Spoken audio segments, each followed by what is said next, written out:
Good morning students. आज हम chemistry के अंदर हमारा मेटलर्जी टॉपिक जो था, जो कि हमारा लेक्चर नंबर 4 है। इससे पहले हम 3 लेक्चर में पढ़े हैं और लास्ट में हम पढ़े थे कि कैसे कैसे हम फ्री मेटल बना लेते हैं। वंस एक बार हमारे पास फ्री मेटल अवेलेबल होती है तो अब हमारा प्रोसेस है रिफाइनिंग। मीन्स जो फ्री मेटल है उसके अंदर से जो माइन्यूट इम्प्योरिटी है उसको भी बाहर कर दिया जाए। तो हमने लिखा है depending on the metal and the impurities बहुत सारे मेथड इन्वॉल्व होते हैं। हम यहाँ 5 या 6 मेथड पढ़ेंगे। देखिए कैसे। सबसे पहले बात करते हैं डिस्टिलेशन की और साथ ही साथ लिक्वेशन की। बेटा ये दोनों मेथड ऑलमोस्ट सिमिलर है। फर्क है डिस्टिलेशन में बॉइलिंग पॉइंट होता है और लिक्वेशन में होता है मेल्टिंग पॉइंट। डिस्टिलेशन उन मेटल्स के लिए यूज किया जाता है जब मेटल का बॉइलिंग पॉइंट इम्प्योरिटी से कम हो, और लिक्वेशन तब यूज किया जाता है जब मेटल का मेल्टिंग पॉइंट इम्प्योरिटी से कम हो। होता क्या है, इसमें हीट करके बॉयल करते हैं। मेटल का बॉइलिंग पॉइंट कम है तो वेपोराइज हो जाएगी, उसको अलग से कंडेंस कर लिया जाता है। We get the pure metal. यहाँ एक स्लोप होता है, इस तरीके से आप देख सकते हैं, इस तरह से स्लोप, और स्लोप में हम इम्प्योरिटी और मेटल डालते हैं। क्योंकि मेटल का मेल्टिंग पॉइंट कम है तो मेटल पिघल के नीचे आ जाती है और यहाँ हम इकट्ठा कर लेते हैं और इम्प्योरिटी स्लोप पे रह जाती है। फिर एग्जाम्पल की बात है, ये यूज़ किया जाता है जिंक और मरकरी के लिए, और ये यूज़ किया जाता है लेड एंड टिन के लिए। इसके अलावा हम आते हैं बेटा फिर इलेक्ट्रोलाइटिक रिफाइनिंग हमारी क्या होती है। ये सबसे पहले आपको एग्जाम्पल लर्न करने पड़ेंगे। कॉपर, सिल्वर और गोल्ड के लिए होती है। इलेक्ट्रोलाइटिक है तो मतलब इलेक्ट्रोलाइसिस होगी इसमें क्या करते हैं, जैसे हमने इलेक्ट्रोकेमिस्ट्री में पढ़ा था, कॉपर मेटल को प्योर करते हैं। हम कॉपर सल्फेट के सॉल्यूशन को रिफाइन करते हैं using the copper electrode. Electrolysis में पढ़ा 2 तरह की इलेक्ट्रोड होती है, इनर्ट एंड रिएक्टिव। यहाँ रिएक्टिव इलेक्ट्रोड हम लेते हैं, 2 कॉपर की इलेक्ट्रोड लेते हैं। एक इम्प्योर होती है जो एनोड का काम करती है, एक प्योर होती है कैथोड का। जब प्रोसेस होता है तो कैथोड और प्योर कॉपर जाके डिपॉजिट हो जाता है। Using the electrical energy deposition of the pure metal is known as electrolytic refining. Similarly बेटा नेक्स्ट है हमारा जोन रिफाइनिंग। ये इंपॉर्टेंट है एग्जाम पॉइंट ऑफ व्यू से। इसका प्रिंसिपल देखिए क्या है। एक्चुअली जब भी आप पढ़ें कोई भी टॉपिक तो अपने आप से पूछे प्रिंसिपल क्या है। तो इसका प्रिंसिपल है कि इसका ऐसी बॉइलिंग पॉइंट पे काम करता है, ये मेल्टिंग पॉइंट पे काम करता है, ये इलेक्ट्रिकल एनर्जी और इलेक्ट्रोलाइसिस पे काम करता है। ये क्या काम करता है, जोन रिफाइनिंग। इसमें impurities are more soluble in molten state than in solid state of the metal. मतलब जो इम्प्योरिटीज हैं वो ज़्यादा सॉल्यूबल होती हैं मोल्टन स्टेट में, सॉलिड स्टेट के कंपैरिजन में। क्या करते हैं, इसमें एक रोलर लेते हैं और रोलर पे मेटल और इम्प्योरिटीज को आगे पीछे रोल करते रहते हैं। जो प्योर मेटल वो क्रिस्टलाइज होके सॉलिडिफाइड बन जाती है। तभी लिखा है मेटल जो है सॉलिड स्टेट में आ जाती है और इम्प्योरिटीज जो है मोल्टन स्टेट में रहती है। तो इसमें हम नॉर्मली मेटल इयोड्स को जनरली प्योर करते हैं, जो कि germanium, silver, gallium, indium etcetera है हमारे। उसके बाद बेटा आते हैं हम 5th मेथड पे, जिसका नाम है vapour phase refining. Vapour phase refining ये भी इंपॉर्टेंट है एग्जाम पॉइंट ऑफ व्यू से। इसमें क्या करते हैं, हम किसी इम्प्योर मेटल को हम किसी सुटेबल रिएजेंट से पहले थोड़े कम टेम्परेचर पे कोई कॉम्प्लेक्स कंपाउंड की फॉर्मेशन करते हैं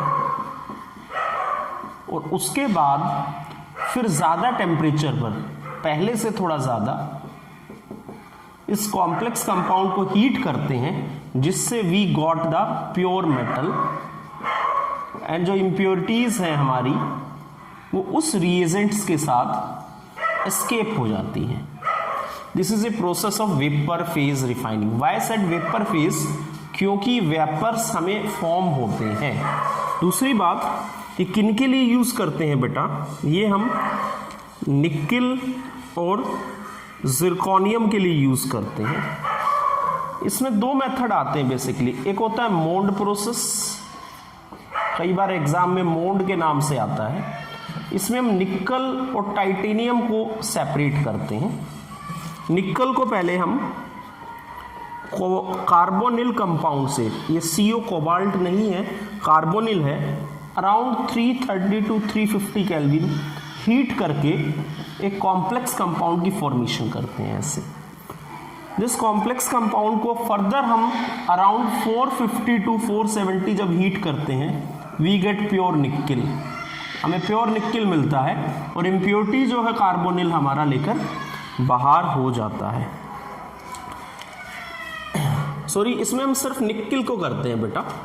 दूसरा मेथड है हमारा जिसको हम वैन आर्कल मेथड कहते हैं। ये नाम से बड़े फेमस है, मोंड एंड वैन आर्कल, जो हम यूज करते हैं बेटा जिरकोनियम और टाइटेनियम के साथ। यहाँ क्या करते हैं, हम जिरकोनियम लेते हैं और यहाँ रिएजेंट लिया हमने I2, अगेन वही लो टेम्परेचर लेके इससे कॉम्प्लेक्स कंपाउंड बनाते हैं। फर्दर इसको ज्यादा टेम्परेचर पे हीट करके we get pure zirconium. Need not to learn कि पर्टिकुलर टेम्परेचर क्या है, बस इतना ध्यान रहे, पहले कॉम्प्लेक्स कंपाउंड बनाना है लो टेम्परेचर पर, फाइनली उसको हीट करके आपको प्योर मेटल बना लेनी है, साथ में ये एज ए इम्प्योरिटी को लेके बाहर हो जाएगा।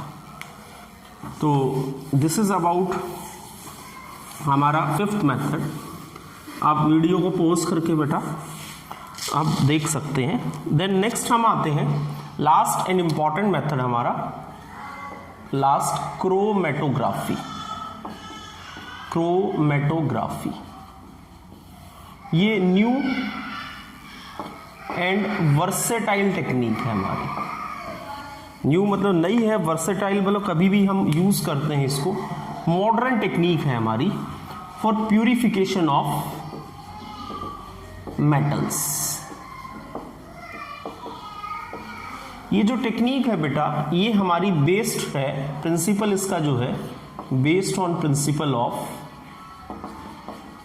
एडजॉर्प्शन, प्रिंसिपल के ऊपर based adsorption, having two different things. One is, एक तो होता है इसके अंदर स्टेशनरी फेज और दूसरा होता है इसके अंदर मोबाइल फेज। स्टेशनरी फेज इसमें हमेशा सॉलिड या लिक्विड बाउंड सॉलिड होता है, मोबाइल फेज इसमें लिक्विड या गैस होता है। मैंने बोला है स्टेशनरी फेज होता है सॉलिड और लिक्विड भी होता है, तो बाउंड सॉलिड होता है, और मोबाइल फेज लिक्विड या गैस होता है। Based on these two phases there are different type of chromatography. Like हम बात करें जैसे मोस्ट इंपॉर्टेंट क्रोमेटोग्राफी TLC, इसको बोलते हैं हम थिन लेयर क्रोमेटोग्राफी। आपको नाम जरूर ध्यान रखें कौन कौन सी होती है। एंड उसके बाद हम बात करते हैं गैस क्रोमेटोग्राफी, कॉलम क्रोमेटोग्राफी,